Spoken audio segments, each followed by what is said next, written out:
Welcome back to New Rockstars, I'm Erik, Voss, and now that Robert Downey Jr. is coming back to the MCU as villain Dr. Doom in the 5th Avengers film, retitled Avengers Doomsday, what does that mean for Marvel's original plan for Avengers Kang Dynasty? Is all the world building that was done in the 2 seasons of Loki, Deadpool and Wolverine, Doctor Strange in the Multiverse of Madness, and Ant-Man Quantumania, all of that scrapped now that the studio is moving away from Jonathan Majors' Kang the Conqueror and toward Dr. Doom? In this video, I'm going to break down everything we know about the original plan for the Kang Dynasty and how Marvel seems to be altering that plan while leaving the structure intact. I don't think they're completely throwing the Kang baby out with the Kang bathwater. And if my audio sounds a little different in this video, I'll explain why at the end of this video. Okay, at San Diego Comic-Con in July, the Russo brothers and Kevin Feige introduced who would be playing Dr. Doom for Avengers Doomsday and Avengers Secret Wars, Robert Downey Jr., who said only 4 words as to how to interpret this return. New mask. Same task.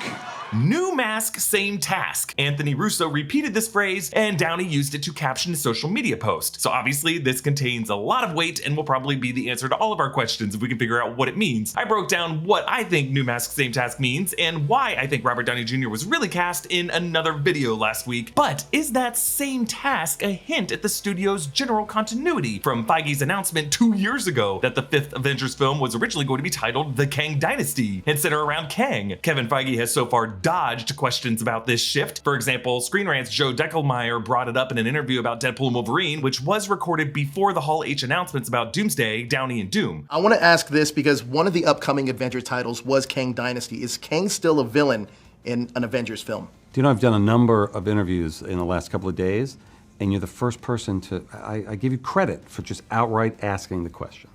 And I'll give myself credit for trying to evade it and avoid it entirely. 2 years ago at San Diego Comic-Con, Kevin Feige said 2 films would close out Phase 6.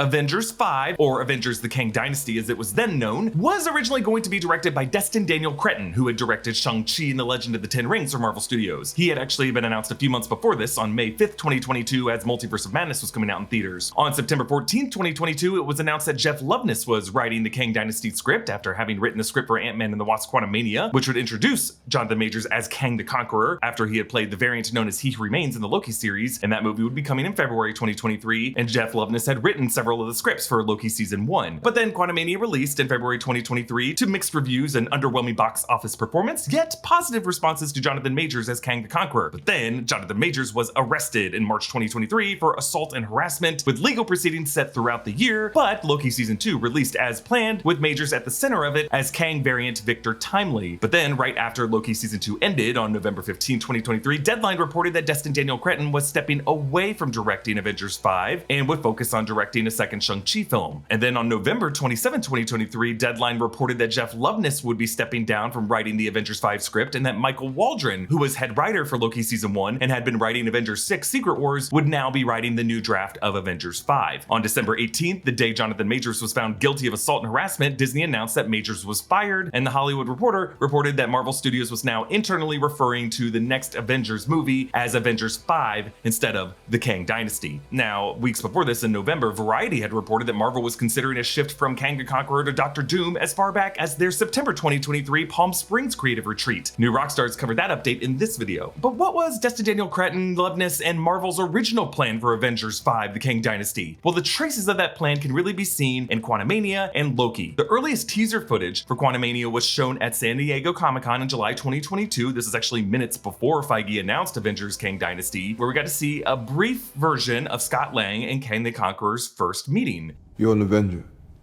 Have I killed you before? What? They all blur together after a while. You're not the one with the hammer. That's Thor. We get confused a lot. Similar body types.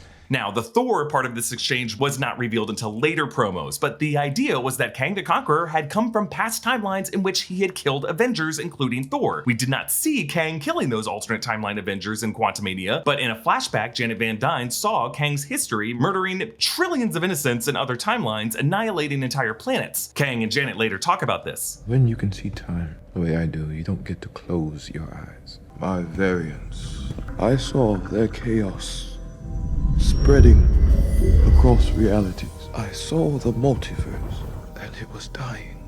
Kang explains how he took control, starting the multiversal war to wipe away any universe that was a threat to him. Now, this multiversal war was alluded to by the Kang variant He Who Remains in the Loki Season 1 finale, when he explained how, after each Kang variant shared knowledge to improve each other's realities, some Kang variants were only able to see new worlds to be conquered. Each variant fighting to preserve their universe and annihilate the others. This is almost the end of everything and everyone. He Remains went on to say that the first variant encountered Alioth, and that He Remains figured out how to harness Alioth's power. I weaponized Alioth, and I ended the multiversal war. Once I isolated our timeline, all I have to do is manage the flow of time and prevent any further branches, hence the TVA. So, Kang the Conqueror started the multiversal war, He Who Remains ended it with Alioth. Or we should say, He Remains just paused it, because Kang the Conqueror was the exiled one who was banished to the quantum realm, yet the events of Quantumania nearly allowed him to escape with an army. Janet told him that he just wanted revenge to wipe out any universe that's a threat. You have no idea what I have lost, and I will burn them out of time. You'll be wiping out entire timelines. I wish that mattered, Janet. Scott Lang and Hope Van Dyne are able to beat Kang back into the multiversal engine core, causing him to be sucked down into it. Before, that broken core contained a probability storm that caused Scott to duplicate into infinite doppelgangers. Now, we're not exactly sure of Kang's fate, but it is suggested that he survived it. In the final scene of the film, Scott is left in a kind of paranoid state that he might have actually made things worse. We did beat him, right? I mean, yeah, that's what happened. He was getting out and he didn't get out. But he also said something bad was coming, and that everyone would die if he didn't get out. So did I just kill everyone? What did I do? And I pointed out in past videos that in these final minutes, Scott passes people in green and purple color tones, which are Kang's colors, and these colors are matched in the birthday party balloons and the cake design. I also talked about how there were some glitches in the Matrix to these scenes, which were shot very, very close to the release date, like after Jonathan Majors was fired. And in these shots, there are some glitches in the Matrix where Scott passes the same couple twice. So despite Scott bouncing back comedically into a positive mindset, there was definitely something haunting him. Everything's probably fine. Kang's gone. You did it. Don't have to worry about that guy anymore. Now, this led to the mid-credit scene with the Council of Kangs, including Pharaoh Ramatut, Immortus, and Scarlet Centurion. The exiled one is dead. They killed him there beginning to touch the multiverse. So let's stop wasting time. Now, there's obviously some backstory with these Kangs, like Pharaoh Ramatut has a half-android body. They're all kind of scarred in different ways, bearing the scars of the Kang the Conqueror who hurt them in some way. And we learn that Immortus called all of the Kangs, including one in a business suit that looks like Mr. Griffin, who's the head of King Enterprises. So this brought us to Loki Season 2, where Loki and Mobius find Victor Timely in 1893 Chicago, the Kang variant who supposedly co-inspired the creation of the TVA infrastructure with Ouroboros, aka OB. But Victor Timely, we learned, was actually installed by He Who Remains as part of a fail-safe protocol in case He Who Remains was ever killed. Loki, after spending thousands of years looping through the TVA's destruction to try to stop it, loops back to those moments Sylvie killed He Who Remains, and it is here when Loki decides to change the equation by taking on the role of He Who Remains himself, now as God of Stories, to physically hold the timeline strands of the multiverse together. But He Who Remains had warned him. My variants are already out there. We'll find them. There's too many. I won't stop. Doesn't matter. Never stopped me before. I know, champ.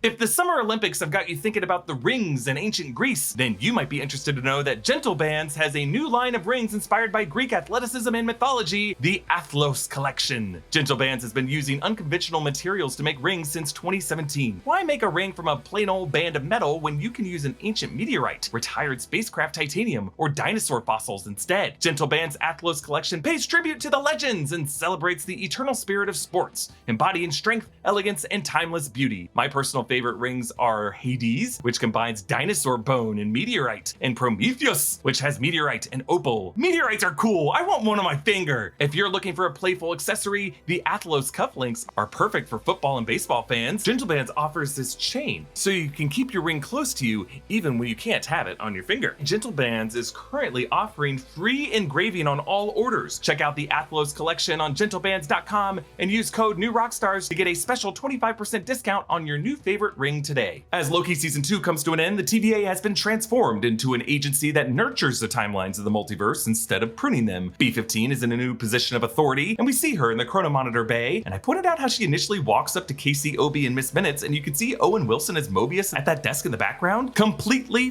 frozen in terror as he sips the mug. Like he is totally glitching. It's so weird. But then he and B-15 chat. I got those reports on the variants of He Who Remains. Do any of them know that we exist yet? Nope. I guess one of them caused a little bit of a ruckus on 616 Adjacent Realm, but they handled it, so we're all good for now. So as this season ended, we looked as closely as we could at this risk report threat identification form, and we actually got some help deciphering it from Adam Burns on Twitter. The photos on the right side show 2 shots from Quantumania, Kang the Conqueror blasting the Freedom Fighters in the final battle, and then Kang's timeshare that he was traveling in and initially crash-landed in the Quantum Realm when he was exiled there. The text printed on the case file reads as follows. Variant K8910, name unknown, alias Kang the Conqueror, branch 8911-23-1009, temporal aura, Kang variants something, powers not identified, species Terran, related case files, and then we'd see 12 or so other cases. These would be all the other Kang variants that the TVA had incident reports for. And then a couple paragraphs under the event summary section. Illegal apprehended use of energy forge or rings consistent with positively identified Kang tech, whereabouts of suspect unknown, aura analysts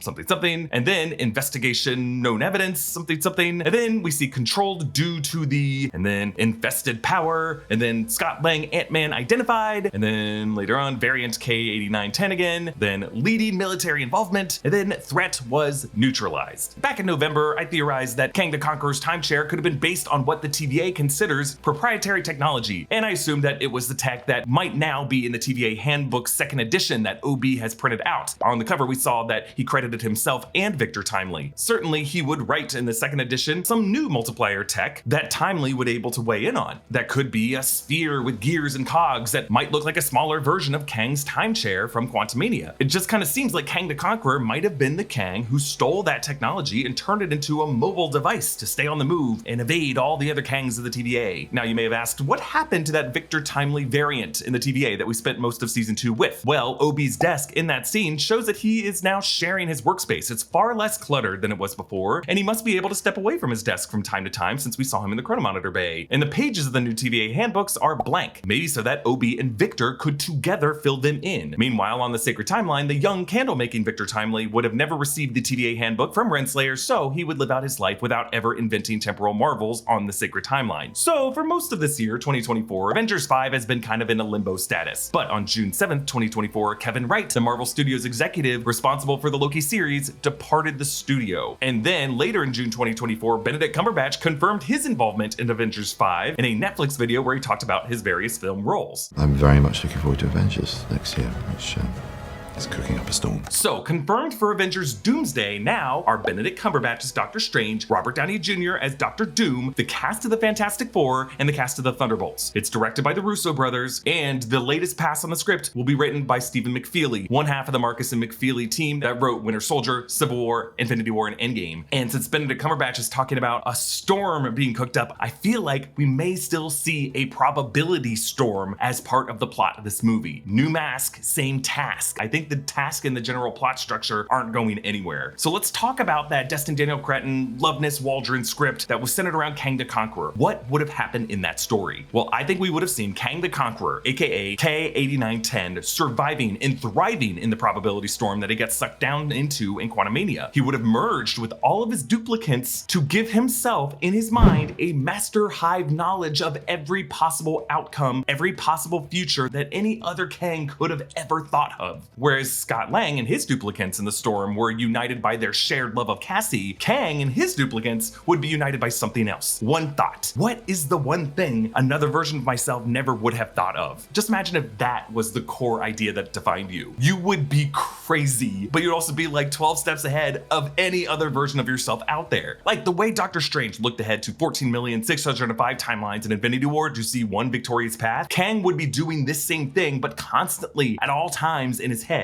He would now be Kang Prime. And I think Marvel Studios was actually going to use the Prime nomenclature because Feige has, in various press junkets for Deadpool and Wolverine, referred to the main Deadpool as Deadpool Prime. In this previous draft of Avengers Kang Dynasty, we would have seen via flashback all the alternate universe instances in which Kang the Conqueror, before becoming Kang Prime, slaughtered the Avengers. We would see why he remembers Thor as the one with the hammer because he collected trophies from each of them. Thor's hammer, Cap's shield, Iron Man's helmet. Hey, maybe also that Hasbro Iron Man 2 toy helmet that we saw in Deadpool and Wolverine worn by a young Peter Parker in Iron Man 2. I think the reason the Quantumania mid-credits scene was staged in an arena, other than the visual reference to 1988's Avengers 292, was to expand that previous courtroom-style amphitheater from the comics into a 360-degree Roman Colosseum so that Avengers 5 could open with Kang Prime arriving in that crowd and killing all of them as a demonstration of his power. The original draft would proceed, I believe, by revealing that Kang Prime had hijacked Alioth, had reunited with Ravonna Renslayer in the final shot of her in Loki Season 2, because Season 2 head writer Eric Martin implied that the next steps for Ravonna Renslayer would have had to do something with the pyramids, and those pyramids and that Sphinx were absolutely Kang referenced previously. That was Jonathan Major's face on the Sphinx. And I think we're also going to learn that Kang has already corrupted the 616 sacred timeline to weaken the Avengers, that we're already living in the Kang Dynasty. It was Kang who set them on the one path that Doctor Strange saw, where Tony Stark had to sacrifice himself and take himself off the board. It was Kang who kept the Fantastic Four and the X-Men out of this reality. It was Kang that made it so that Peter Parker had to be anonymous and unknown to the Avengers. And with Destin Daniel Cretton directing, I think it was going to be a Doctor Strange, Shang-Chi, and Captain Marvel story, picking up with that Shang-Chi post-credit scene to answer the pulsing beacon in the 10 Rings. Like, that beacon would have led them to Kang Prime, and then the story would have followed the general beats of Jonathan Hickman's Time Runs Out storyline leading to Secret Wars with Kang Prime in place of God Emperor Doom from that comic series. I think Marvel's original plan was to introduce Kang 8910 as a Nathaniel Richards from the future of the Fantastic Four films timeline. Like, we don't know what that alternate universe will be numbered, but let's say it's Earth 8910, and Nathaniel Richards could come from a branch future from that Earth had it not been destroyed by Galactus, and that the Richards family history lived on to the 31st century. Why do I think this? Well, the Kangs all appear into that arena in the Quantumania mid-credit scene via rectangular Doctor Doom-style teleportation doors. This was the same tech that 838 Reed Richards used to appear on the Illuminati dais, and the Multiverse of Madness commentary confirmed that it was an intentional reference to Doctor Doom's time platform. So now with Kang out and Doctor Doom in, new mask, same task, I think they're following this same general plan, but with a variant Doctor Doom played by a familiar face, that of Tony Stark. I explained in that other video why I think they needed the face of Tony Stark for this, but either way, I think Fantastic Four First Steps will introduce Doctor Doom into this saga, and I think it will now be Doom entering from one of these square-shaped time platforms into the Kang Gladiator arena, and it will be God Emperor Doom killing them all. I hope God Emperor Doom offs Thanos in one of the most memorable pages from Secret Wars number 8. Hurd!